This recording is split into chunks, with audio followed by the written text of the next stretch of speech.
Subscribe to my channel and hit the bell icon so you never miss any video from my channel.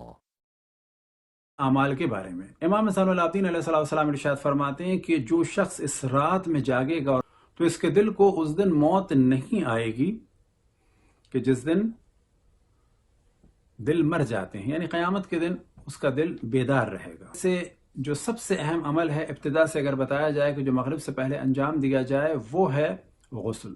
गुस्ल किस नियत से होगा, तरीक़ा क्या है? तरीक़ा गुस्ल का वही है कि जो वाजिब गुस्ल का होता है कि पहले सर और गर्दन और इस ऊपर के हिस्से को धोया जाए, फिर सीधे हिस्से को और फिर उल्टे हिस्से को आगे पीछे के धोया जाए और नियत की जाए कि मैं गुस्ल करता हूँ, इससे गुस्ल अंजाम दे कि मैं गुस्ल करता हूँ नीमे शाबान का क़ुरबतन इलल्लाह। इसी के साथ वो चाहे तो बहुत सारे गुस्ल कर सकता है, गुस्ल ज़ियारत कर सकता है, गुस्ल तौबा कर सकता है और अपने आबा अजदाद के लिए गुस्ल कर सकता है और दीगर गुस्ल भी इसी एक ही नियत से एक ही गुस्ल में कई गुस्लों की नियत कर सकता है। दुआए कुमैल का पढ़ना और इसी तरह से एक दुआ जो है कि लैलतना हाज़िही व मौलूदहा, अल्लाहुम्मा बिहक़्क़ि लैलतना हाज़िही व मौलूदहा, इस दुआ का पढ़ना मुस्तहब है।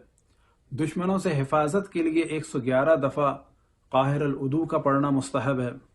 और जो अहम तरीन एक इबादत है वो है ज़ियारत इमाम हुसैन।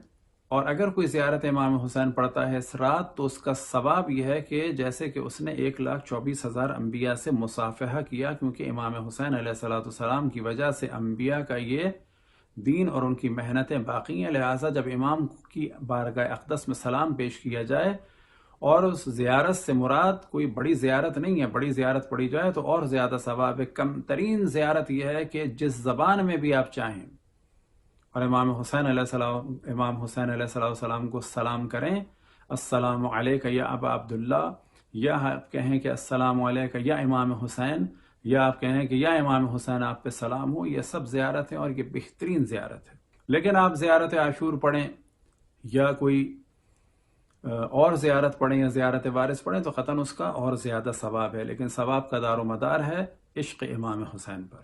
दुआ मुस्तहब जो मफ़ाती में मौजूद है, जिसकी इब्तिदा है अल्लाहुम्मा अंतल हय्युल क़य्यूमुल अलियुल आज़म।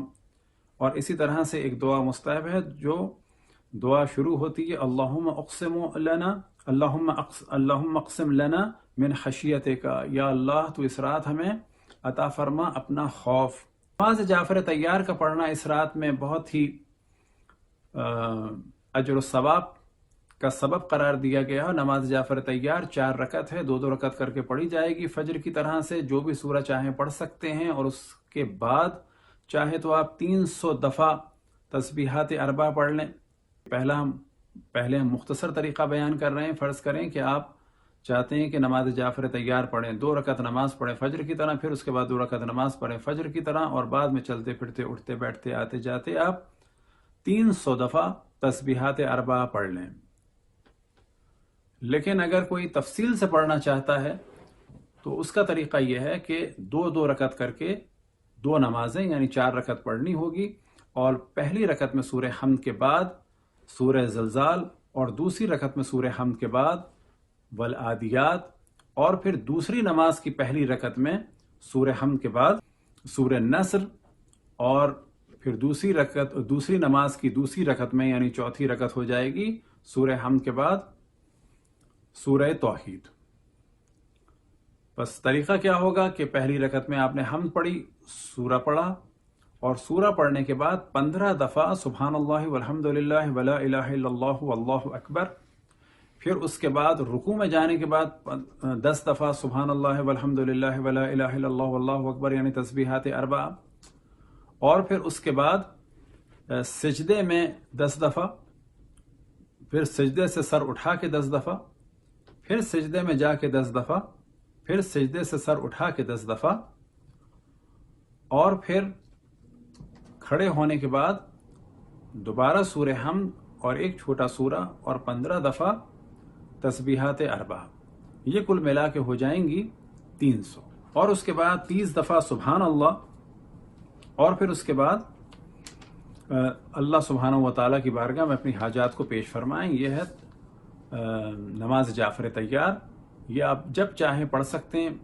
15 शाबान को इसका बहुत ज़्यादा सवाब है, لیکن جمعے کے دن زوال سے پہلے بھی اس کی بہت زیادہ تاکید ہے۔ 2 رکعت نماز ہے کہ جو جس سورے کے ساتھ چاہے پڑھ سکتے ہیں، لیکن بہتر ہے کہ پہلی رکعت میں سورہ حمد کے بعد کافرون ہو اور دوسری رکعت میں سورہ حمد کے بعد سورہ توحید ہو، اور نماز کو مکمل کرنے کے بعد 30 دفعہ سبحان اللہ، 30 دفعہ الحمدللہ اور 34 دفعہ اللہ اکبر، اور اس کے بعد مفاتی میں آپ کو دعا مل جائے گی یا من علیہ ملجأ، اور پھر اس دعا کو پڑھنے کے بعد 20 دفعہ یا رب، سجدے میں جانے کے بعد 20 دفعہ یا رب، 7 دفعہ لا حول ولا قوة الا باللہ العلی العظیم، 7 دفعہ ما شاء اللہ، اور 10 دفعہ لا قوة الا باللہ، اور پھر اس کے بعد صلوات۔ اسی رات کے اعمال میں سے نماز امام زمان علیہ الصلوۃ والسلام۔ نماز امام زمان علیہ الصلوۃ والسلام کا طریقہ یہ ہے کہ سورہ حمد آپ پہلی رکعت میں جب شروع کریں اور جب آپ پہنچیں ایاک نعبد و ایاک نستعین، تو اس جملے کو 100 دفعہ آپ کو کہنا ہے، یعنی ایاک نعبد و ایاک نستعین، ایاک نعبد و ایاک نستعین، اور جب 100 دفعہ ہو جائے تو پھر سورہ کو مکمل کرنا ہے، اہدنا الصراط المستقیم صراط الذین انعمت علیہم غیر المغضوب علیہم ولا الضالین، اور پھر اس کے بعد سورہ توحید آپ کو پڑھنا ہے، اور پھر سجدے میں بعض جگہ بیان ہوا ہے بعض کتابوں میں کہ 1 دفعہ بھی کافی ہے سبحان ربی العظیم و بحمدہ، لیکن بہتر ہے کہ آپ 7 دفعہ کہیں۔ اسی طرح سے دوسری رکعت ہو اور رکوع اور سجدے میں 7 دفعہ انہیں پڑھنا ہے، اور جب نماز مکمل ہو جائے تو پھر کہنا ہے 1 دفعہ لا الہ الا اللہ، اور تسبیح حضرت فاطمہ سلام اللہ علیہا پڑھنا ہے، اور پھر سجدے میں جا کے 100 دفعہ صلوات۔ پھر اس کے بعد دعائے فرج۔ اب یہ ذہن میں رہے کہ دعائے فرج اصل میں ہے الہی عظم البلا۔